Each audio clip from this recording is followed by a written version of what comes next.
whole entire matter with Juanita Bynum Weeks and her publishers, Bishop Thomas Weeks III, is pushing for a private and amicable resolution in the interest of both his marriage and ministry. But we got to mention, earlier this week, Bishop Weeks retracted the publishing of his memoir, What Love Taught Me. Weeks is by no means out to wound or defame his wife. He is simply emphasizing that he is torn between protecting his wife as well as protecting his Atlanta church and ministry at large. Y'all give it up for Bishop Thomas Weeks. What's up, man? Hey, what's up, Bishop? Good morning. How are you all? Good morning. Good morning. Good morning. Good morning. How you doing, brother? How you doing? Doing tremendous. Thank you. So, Okay. are you all going to be able to repair your marriage, or are you all going to get a divorce? I think the marriage may be greatly beyond repair. Obviously, it's through building trust and as being best friends, and that has been severely torn and diminished and basically shredded. I think that there is a capacity to be associate friends and understand that there was a great appreciation for who we were and possibly for who we are in the future. How long were you married? 5 years. Now, Bishop Weeks, I want to ask you, because you know we've heard the stories, and we've read in the media and everything, and it has gotten national coverage. I want you to utilize this platform in this arena and talk to our listeners and tell your position and where you are and what you feel, and just talk to us and tell us what's going on.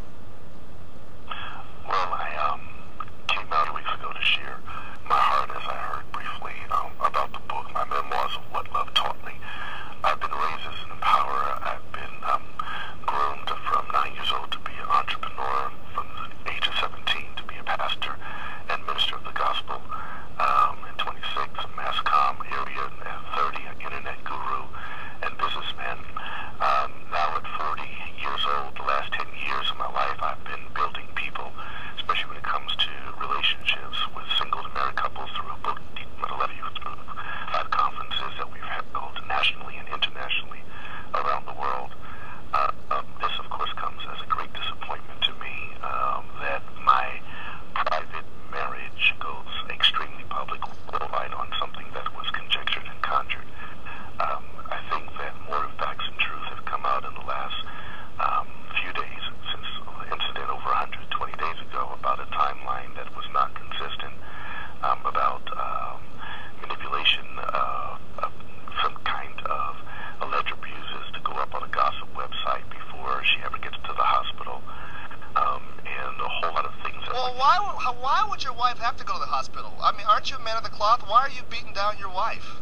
That's what a lot of people want to know.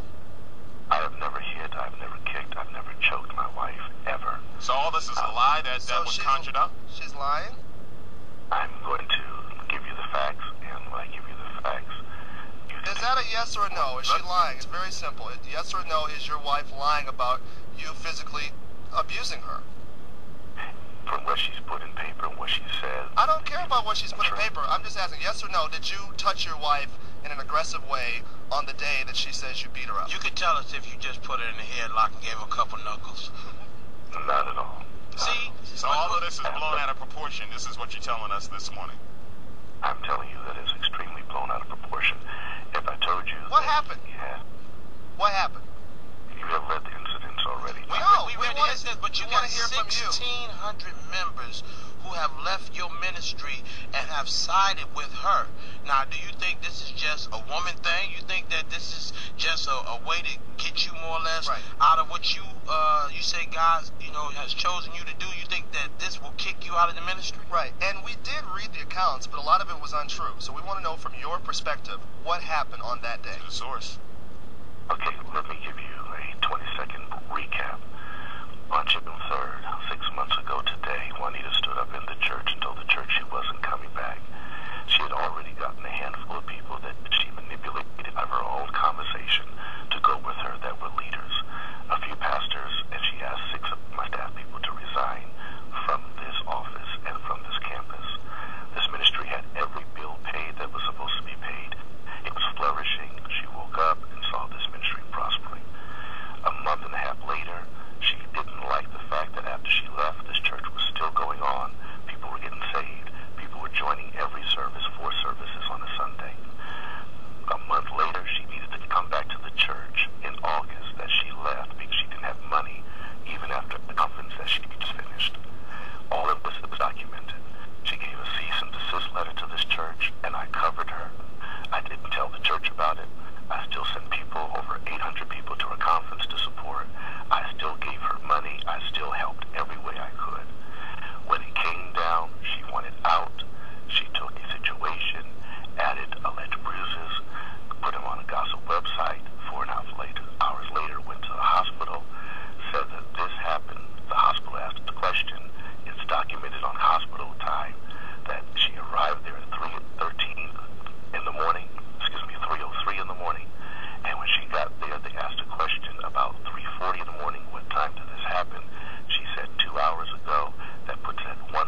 pushed her and she fell down. And you know you got the rad for Jericho. So. Hold on. You pushed her and she fell. And exactly as I stated before in the press conference, that she needed an out to keep her base that she had with women. So you showed her out. So she was being aggressive. Was she hitting you, Bishop? Oh, she was, and we'll say what we have to say on the day of court. My lawyers have asked me to go this far and stop because of the jurors, everything. Yeah, we're talking to Bishop Thomas Weeks. I just got one question. Bishop, out of everything that went on that you know as fact, what led up to her wanting to leave this congregation that was so well built up? What made her want to go broke, leaving something that was so prosperous to you and her? What made her want to leave your congregation? She couldn't control it. Hard to control it. Now, Bishop Weeks, I want to ask you a question because, I've watched your wife on DVD. I've read her books and all of those things. I just want to ask you a question because rumors have also come out since we're talking about rumors that you were actually jealous of her ministry. Were you jealous of your wife's success? Not at all. I've always supported everything that she's asked me to do. When you really get a snapshot of her comments, I can send you a DVD that in April of 2007, before she decided to leave 2 months later, she admitted that she was jealous of this ministry, that one day she woke up and this ministry had grown beyond her understanding.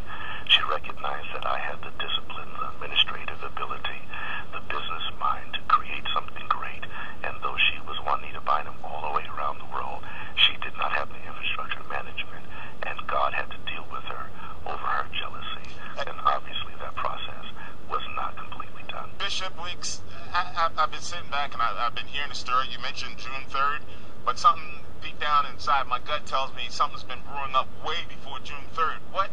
What has happened to where the parlor doors have opened and the pigs have come in? Because there are rumors of infidelity, her infidelity. There are rumors that you had a relationship with a man and she confronted you about that. There are all kinds of rumors like that. Did you want to address any of those rumors? Her infidelity or your being on the down low?